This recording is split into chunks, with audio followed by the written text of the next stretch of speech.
why are we not satisfied with material achievements? Like, what is the science behind it? You mean SIGN science or SCIN? Which science do you mean? Which science? Physics one. Physics science. So, I would say this is common sense, not much difficult for anybody who is a thoughtful person to understand this. There is an animal called as musk deer. In Indian language, is called as Kasturi Mriga. This is found in some of the northern mountain regions in India, and the speciality of this animal is that there is an object inside the body of this deer, which is fragrant. So Kasturi is really fragrant, and the thing is that this animal has no idea that this object which produces the fragrance is within the body of the deer. So whole life it sort of keeps running around, right? Thinking that, oh, maybe here is the object which is giving me the fragrance. Maybe there it is. Maybe somewhere else it is. So just keeps running. And then whole life is just running. But then the object which is producing the fragrance is really not inside.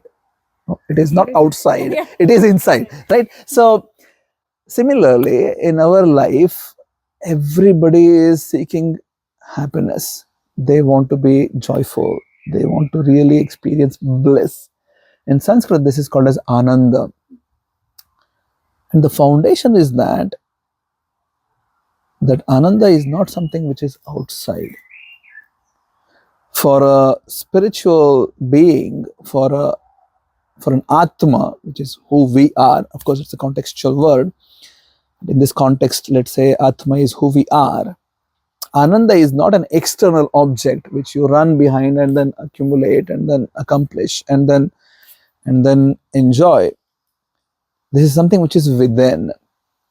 Now, unfortunately, because of the coverings which we have on the Atma, in terms of the subtle elements such as the ego, intelligence, which is contaminated, the mind, which is contaminated, the senses which are contaminated.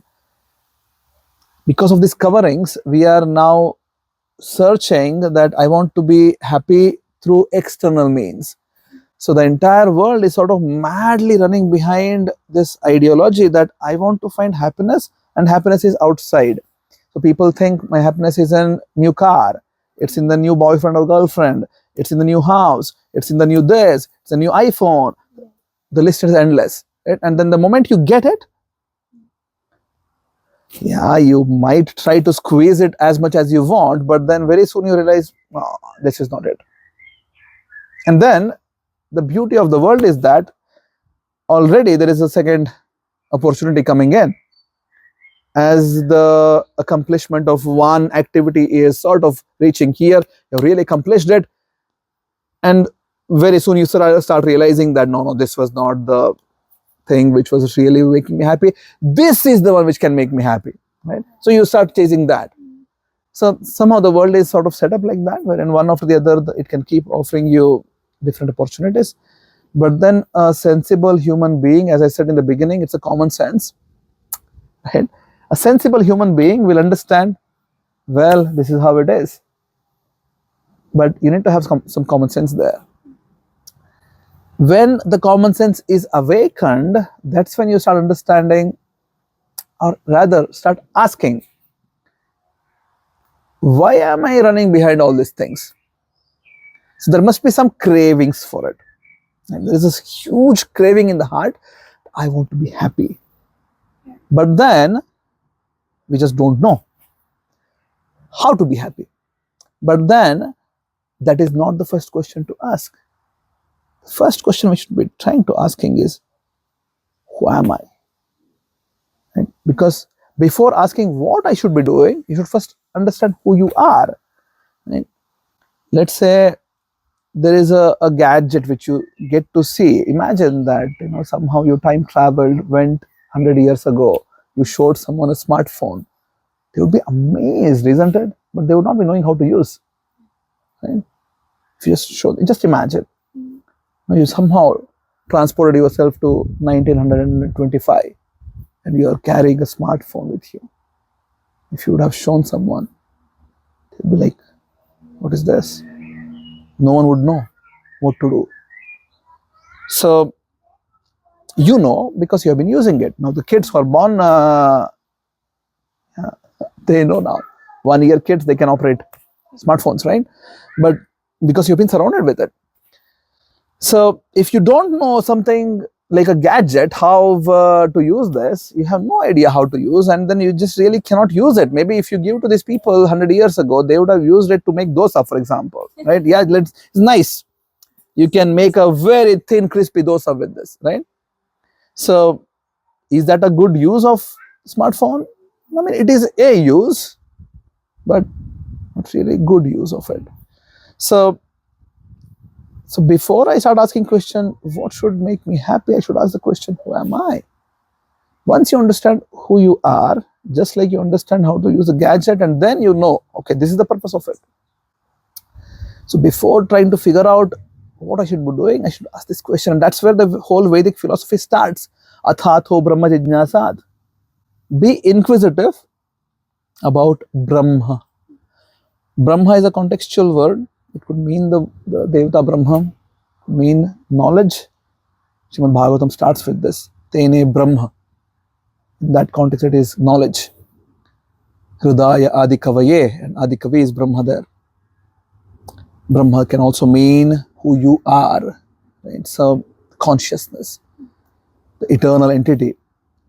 So, the first Vedanta Sutra begins with this, Athatho Brahma Jijnasat. Therefore, be inquisitive about yourself. So that's where it should begin. And then it tells Anandamayo Bhyasat. Yes, as an individual entity and as the supreme entity Krishna also, there is a seeking for love, a seeking for bliss, for happiness. Right? It is there. So it's not unnatural that we seek happiness, seek enjoyment, ambitions, but it is unnatural how we are trying to find it, which is outside.